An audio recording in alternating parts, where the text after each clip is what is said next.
Hi, I'm Matthew Price, and I'm a lead vehicle artist at Rivet Games. Currently, I'm working on the SBB RE460 for the Gotthard band. This is a reference image of the SBB RE460 that I'm currently working on.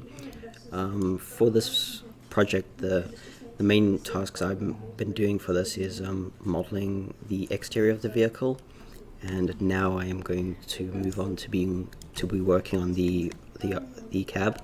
So I've only got a kind of rough shell in place for containing the cab, and I've started blocking in a desk and putting in some of the kind of items and things that surround the driver in the cab. So areas like this where you keep like manuals and vents and things like that are being added in now, and I will soon be adding in the actual desk with all the controls for the player to use. On the trip that we took to Switzerland to survey the vehicles, we also surveyed two routes. These are routes that are up in the Alps that we are thinking of doing in the future.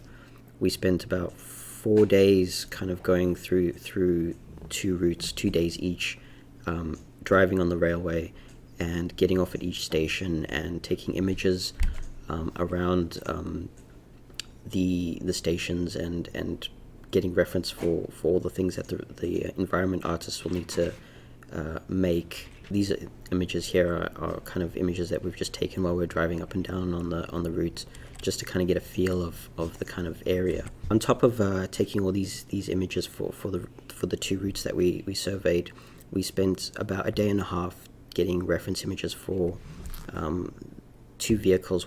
One of the vehicles references that we got was for the current Gotthard band route that we're doing, which is the SBB RE460, and the driving coach EW4BT.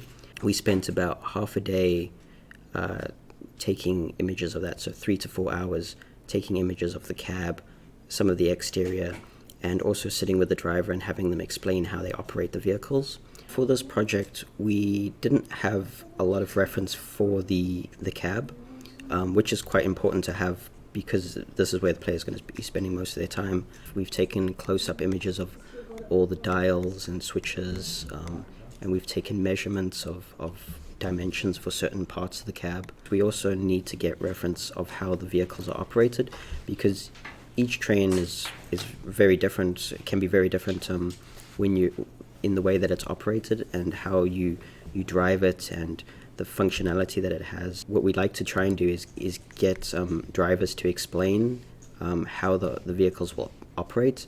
And so one of the things we did on this trip is we were lucky enough to have a driver who drives this daily explain a lot of the controls. We recorded him kind of talking us through all the brakes and how they apply the brakes and how they apply power and how they monitor the vehicle, the engine, and all the operations of it. So having the drivers there explain it to us and how they are operated is really helpful.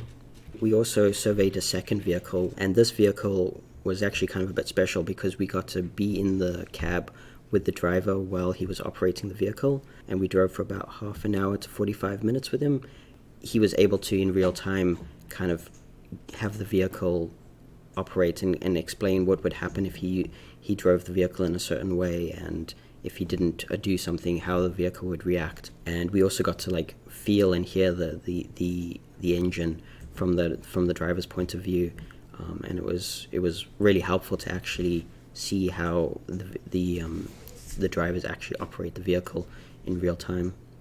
So on top of taking lots of close-up images for the vehicles, we also like to take images of the entire cab and actually have an understanding of what that whole space looks like. We use a 360 camera, which allows us to, with a single button, take a picture, and it'll capture the entire cab in a 360 sphere, and it'll often have the image or the reference that you need that you might have missed when you were taking higher res close-up images. Having good accurate reference and understanding how that reference works in real life is also really important for what we do.